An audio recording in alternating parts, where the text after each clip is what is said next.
তোমাৰ নীলিম কথাৰ দৰে তোমাৰ নীলিম কথাৰ দৰে বকুল বনৰ সুবাস জাগে বকুল বনৰ সুবাস জাগে সপোন ৰাতি অকল খৰে সপোন ৰাতি অকল খৰে বকুল বনৰ সুবাস জাগে বকুল বনৰ আমাৰ কাৰণে কিবা এটা ভাল লগা এটা বস্তু প্ৰতিদিনে শুনানি হ'ব।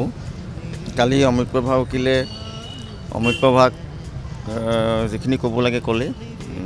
আজি এতিয়া প্ৰথমতে শ্যামকানু মহন্তৰ উকিলে আৰম্ভ কৰিব 10:30 এতিয়া আৰম্ভ হ'বই আৰু পিছবেলা সিদ্ধাৰ্থ শৰ্মাৰ উকিলে আৰম্ভ কৰিব। গতিকে তেওঁলোকে তেওঁলোকৰখিনি কোৱাৰ পিছত আমাৰ ফালৰ পৰা যিখিনি ক'ব সেইখিনি হ'ব। মুঠতে আমি আশাৰে বাট চাই আছোঁ আৰু যিটো প্ৰত্যেক দিনেই শুনানি হ'ব। গতিকে কিবা এটা সোনকালে ফলাফল পাম বুলি আশা কৰিছোঁ।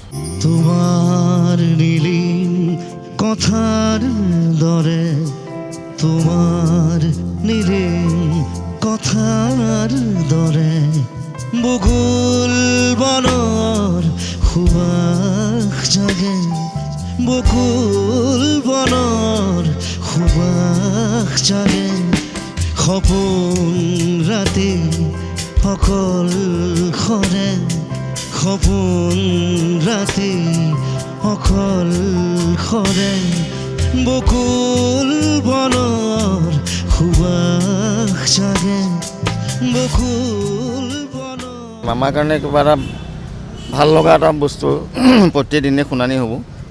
কালি অমৃতপ্ৰভা উকিলে অমৃতপ্ৰভাক যিখিনি ক'ব লাগে ক'লে। আজি এতিয়া প্ৰথমতে শ্যামকানু মহন্তৰ উকিলে আৰম্ভ কৰিব 10:30 এতিয়া আৰম্ভ হ'বই আৰু পিছবেলা সিদ্ধাৰ্থ শৰ্মাৰ উকিলে আৰম্ভ কৰিব। গতিকে তেওঁলোকে তেওঁলোকৰখিনি কোৱাৰ পিছত আমাৰ ফালৰ পৰা যিখিনি ক'ব সেইখিনি হ'ব। মুঠতে আমি আশাৰে বাট চাই আছোঁ আৰু যিটো প্ৰত্যেক দিনেই শুনানি হ'ব। গতিকে কিবা এটা সোনকালে ফলাফল পাম বুলি আশা কৰিছোঁ।